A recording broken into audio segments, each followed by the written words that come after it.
Welcome back to Pro Shop. It's Pete here. So I have had a lot of progress on the RB26. In the last video, you saw me figure out and order all the parts I needed to plumb the motor, like the water system, the oil system, and the intake. But before I do all that, I need to remake these engine mounts. And that's what this video is going to be about. So let's get stuck into it.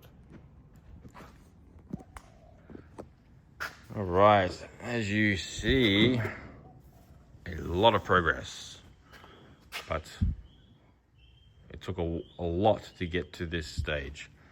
But first, what I had to do was remake these engine mounts, because as I said, there was just too much discrepancy in those mounts. Actually, when I put it all back in, the dump pipe was about 30 mil lower than when I took the motor out. So it has actually laid over quite a bit, and I can't have that. It's just, yeah, there's too much. For all these plasma main clamps, this has to be perfect. So what I did is, once I got all the parts, I needed to get the oil filter and the remote oil filter, the sandwich plate, I needed to get that on, and stuff like the alternator, just so I could figure out spacing, and I got them perfect. So I actually did move these mounts down to the lower holes. It was actually bolted up to here, but it was actually in the way of this port. So this is a heater line coming out of the back of where the thermostat goes into. And yeah, if I put a fitting on that, it was gonna clash right on the old mount. So I just moved it down. There's 2 extra holes down here, so I used them. And yeah, let me just show you now how I made these. So with these old mounts, not only was there just too much movement in them, the plates were actually warped, most likely from not clamping them down to a table or a jig while welding, then letting them cool. This is something I see a lot of. In fact, I've done it too, and that is not allowing things time to cool. Sometimes I've been in a bit of a rush and just want to get the job done, and by not letting it cool, the part warped, and it actually took me longer to repair it than actually the time to let it cool. So what the old mounts were good for was to mark the 2 top bolt holes I need for the new engine mount plate. I marked the lower holes with my center punch thread inserts. I usually make my own by cutting down a bolt and sharpening it to a point on the bench sander while being spun in a drill. Gets a nice sharp point on them. Once the plate is bolted down in place, I give it a little tap and the holes are marked ready for drilling. With that bolted in, I can now position where the bushing will sit. Some CAD design, cardboard aided design, and I have a template to then cut those plates from some 6mm steel. I then cut some notches in the plate to help with locating. Then, to keep it square while I tack it together, I clamped it to my large angle block. The threaded rod will keep the bolt hole centered, and the base plate is clamped down hard to the table. All right, just one final last check. It's just tacked together. Haven't made that bit obviously, but just wanted to make sure it was all square. I can still get a socket on them, perfect. And I made this so you should be able to take it out. The oil filter still in.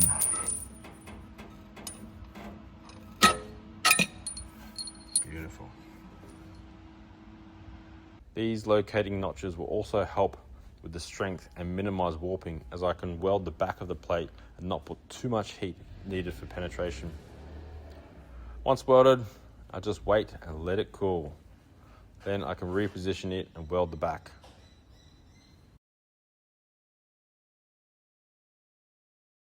Perfect. Now repeat the other side and finally mount the bushing to the crossmember.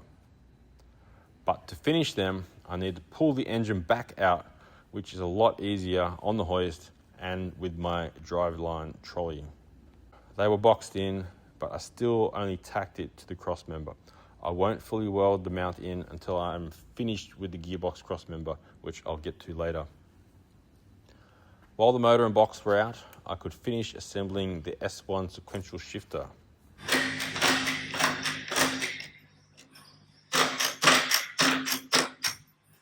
I also needed to tap that hole that was in the block next to the thermostat. This is a port to the heater, which usually has an O-ring sealing it. However, I will use a NPT to -10 AN fitting, so I need to run a tap through it. Being a cast block, this took a while. Now I can put the motor back in the car and start on the gearbox crossmember. The gearbox crossmember I originally made was only temporary, just to hold it in place so that now that the box and exhaust is sitting in the right spot, I can make a cardboard template of the shape I need to cut out. Then I piece the rest of it together and can finally weld it. All right, that's all back in now. So I've got just these packers in here just to keep that out, just to allow for the paint underneath there. Don't want it too tight.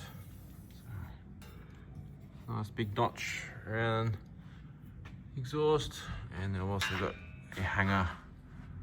I've got to still tack that on. That's welded in. Now I've got 2 holes to access the bolts if I need to pull that out, pull the mount out. All right, what else? Let me just duck over to the FJ because we have some carpet in here now. The tunnel has been carpeted and the rear wall looks nice now. So we have, oh, actually they've started doing this. He's been doing metal work without me. They're all having a go.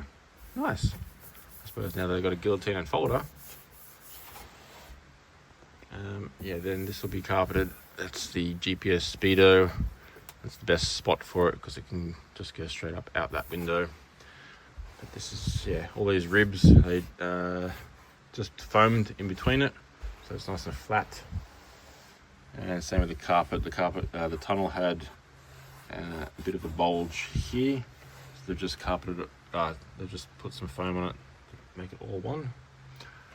Yeah, it's come up nice. And yeah, I think we're going to, or they are going to finish the carpet on this side, that side, and then put these panels back in. So we're sort of almost, well, they're almost done because the seat's done and the door cards are done, headlining's done, and I think we're gonna put the windscreens in soon as well. That way I can get the wipers on, and last but not least is the bonnet. Yes, not looking forward to that. If anyone's put an FJ bonnet on, they'll know why. Well, I might finish this video off now because there is a lot going on here, but this deserves its own video. The whole front end here, I'll probably do that next one. Getting all of this right. This front end looks like I haven't really done much, but it's been on and off that many times for the intercooler, and the radiator is on order. It's about a 10-week wait for that. But yeah, I'll show you what I did in the next video. Here are some other little things I've been going on with doing this reverse cowl. That's coming up soon. Just made a buck and trying to get the idea, trying to get the feel for what I'm going to do here. But yeah, we'll cover that. We'll cover that later. That might do it. So as always, thanks for watching. I'll see you next time.